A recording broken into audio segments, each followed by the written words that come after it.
Bonjour à tous, bienvenue dans la jungle botanique comestible. Alors aujourd'hui on est début mars et vous voyez que tout ce qui a gelé, donc à savoir les okas du Pérou, les pommes de terre, les poires de terre, les crônes, la rhubarbe. Donc ouais, ça fait un peu triste mais bon. Après, il y a des nouveaux trucs qui poussent. Il y a des salades, des poireaux, la mâche, le plantain, Bon, il y a des trucs, quoi. Donc ça va. Alors, donc nous, il a gelé donc la semaine dernière, non, il y a 15 jours. Enfin, je sais plus trop, on s'en fiche. Et maintenant, il fait beaucoup de pluie. Donc là, aujourd'hui, il fait du soleil, mais les autres jours... il pleut. Donc, eh bien, c'est l'hiver, on se repose. Voilà. Alors, une petite astuce pour ceux qui font du café dehors. En général, en hiver, il y a un truc qui est horrible. Enfin, du café ou autre chose. C'est que dès qu'on met son eau chaude dans notre bol, le bol il est super froid. Et notre café il devient froid direct. Donc pour éviter ça, je vous conseille de d'abord mettre de l'eau chaude dans votre tasse et ensuite mettre votre café, vos poudres ou vos trucs, parce que moi je fais du café en poudre, ça va plus vite, et comme ça reste chaud plus longtemps. Il n'y a pas besoin de faire ça en été, mais en hiver il y a besoin. Concernant tout ce qui est gélif et qui se trouve en pot, par exemple ici les poires de terre, et ben moi je vais avoir tendance à tout couper et à les remettre dans le pot. Alors déjà parce que j'aime pas trop avoir des plantes mortes en plein hiver. Déjà que c'est assez triste en hiver. Voilà. Et ensuite ça évite que les plantes après tombent par terre et soient dégradées par terre. Parce que moi le but c'est que toute la matière organique reste dans le pot. Donc de cette manière là, tout sera dégradé en surface ici. Et le pot s'améliorera. Bon, évidemment si vous cultivez à côté tout ça, ça a moins d'importance. Mais pour améliorer vos pots, voilà, il faut surtout conserver la matière organique. Donc là par exemple il y a les pommes de terre que j'ai remis là. On dirait qu'elles ont presque déjà disparu. Et il y a les poireaux. Donc si vous avez des choses qui poussent, évitez de faire un truc comme ça au-dessus de vos plantes, sinon elles vont avoir un peu de mal. Mais s'il n'y a pas grand chose, voilà.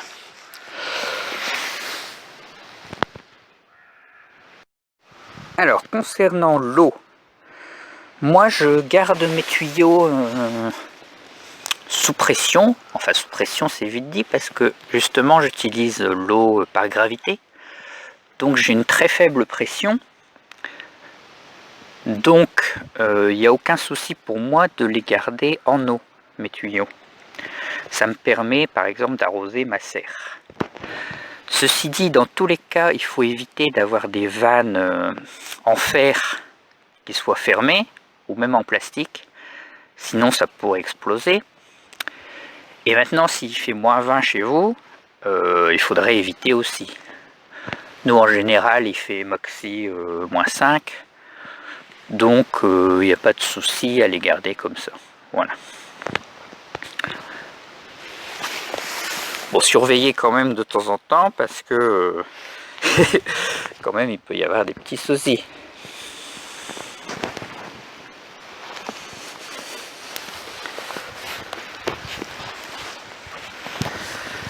Là, il y a le ricin.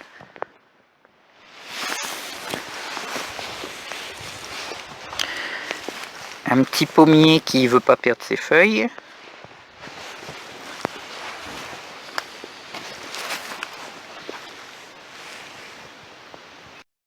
Donc dans la serre, on peut voir qu'il y a, ça c'est étrange, il y a une partie qui a gelé et une partie qui n'a pas gelé.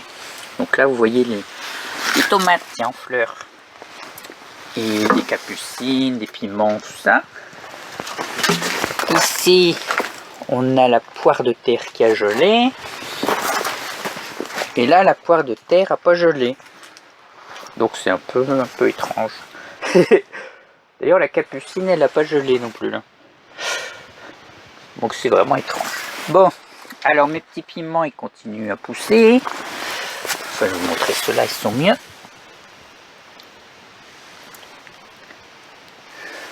Ensuite, eh bien, le reste il pousse. Enfin, il pousse. En fait, il n'y a pas grand-chose qui pousse. Ça m'énerve un peu. Je sais pas trop pourquoi. Là, les choux ils se sont fait manger. Là, il y a des petits trucs qui poussent. Voilà. Sinon, j'ai fait des semis de cardon et d'artichaut. Parce que vous savez peut-être que c'est à peu près la même plante. Même si on en fait différentes choses. Et alors, résultat, eh ben, j'ai une centaine de petits cardons. Et 0 artichaut. Donc c'est un peu étrange.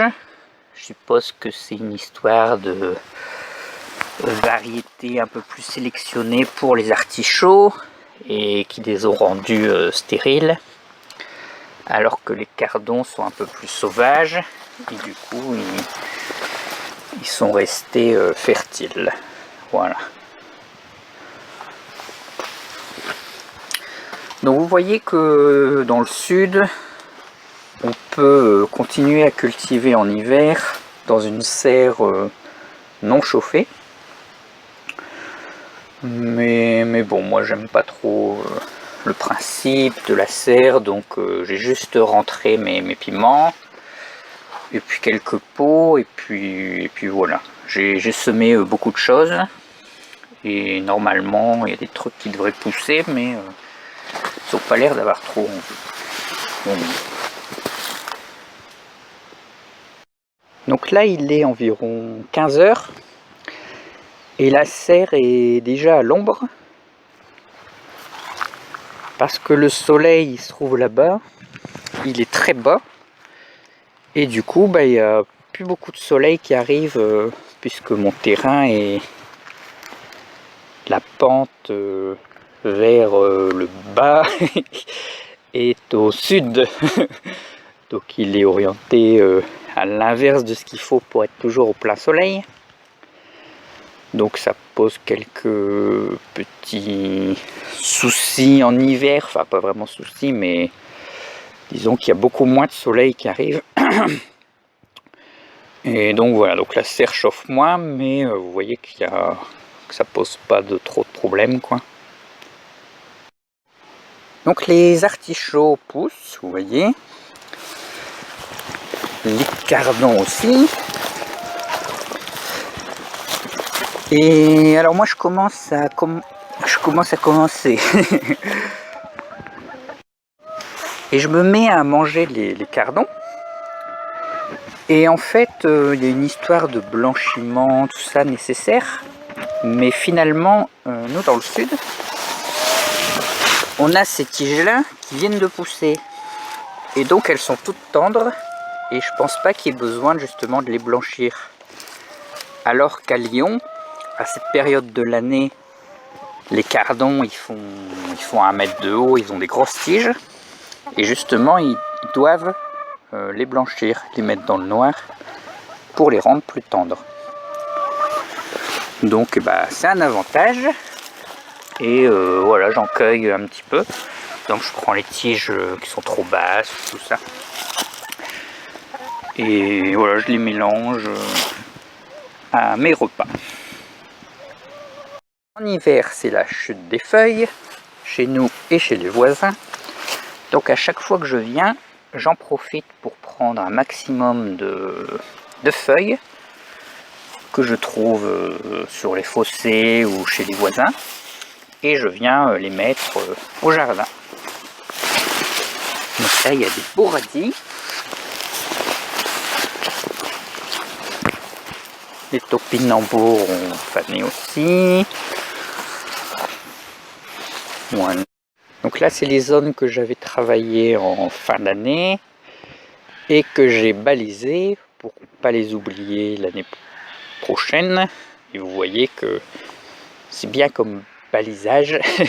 Là, je risque pas de les louper. Donc là, on a du romarin, les églantiers, les artichauts, les blettes, la myrte, non la myrte, non la myrte, voilà, qui a gardé ses fruits, des salades, le figuier. Ici on a de la lierre qui pousse au-dessus des, enfin, voici au-dessus des topinambours qui ont fané. Et là on avait un petit arbousier qui était encerclé par les topinambours. Mais voilà, en hiver, il prend le dessus. Et là on voit qu'il est vraiment en super bonne santé. Alors j'en profite quand même à chaque fois que je passe par ici pour retirer les topinambours qui sont trop près de lui. Parce que bon, faut pas exagérer non plus. Quand il fera 2 mètres, on s'en fichera, mais au début, il faut quand même un peu les aider. Ici, on a le néflier en fleurs. Donc je vous recommande dans votre jardin d'avoir un mélange d'arbres qui perdent leurs feuilles et d'autres qui les gardent. Parce que comme ça, c'est quand même plus sympa en hiver. Vous voyez, d'avoir un petit peu de feuilles par endroit.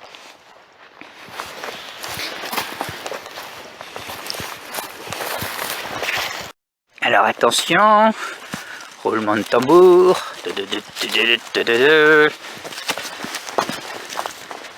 Et plouf! Voilà, je vous présente la nouvelle mare. Donc c'est une mare qui a été faite par un professionnel dans le cadre d'un financement Natura 2000. J'ai fait une vidéo à ce sujet, mais je n'arrive pas à la télécharger, enfin à l'uploader plutôt.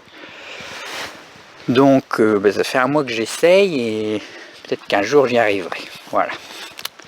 Au passage, si la vidéo de décembre se trouve disponible en mars, c'est pareil, hein, c'est parce que le réseau il est bugué en ce moment, c'est bizarre.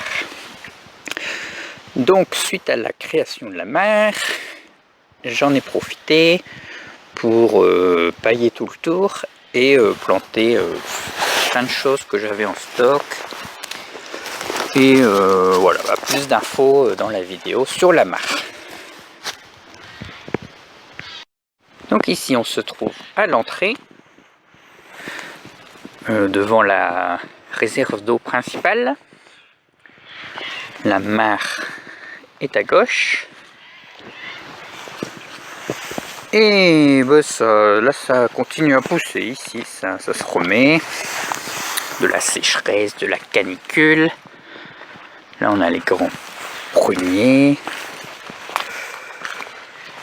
Et bah voilà, là il faudrait que je nettoie un peu mes fraises. Mais il fait froid en ce moment. Et en fait ici, on est dans la partie la plus haute du terrain. Et comme le soleil il est bas, et ben il n'y a plus de soleil direct. Pendant au moins 3 mois, il n'y aura pas un rayon de soleil qui touchera le sol ici. Donc c'est pas tellement grave parce qu'il y a plein de lumière quand même, tout ça.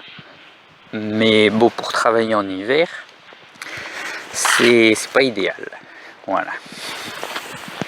Donc là on peut voir qu'il y a de la moutarde qui pousse.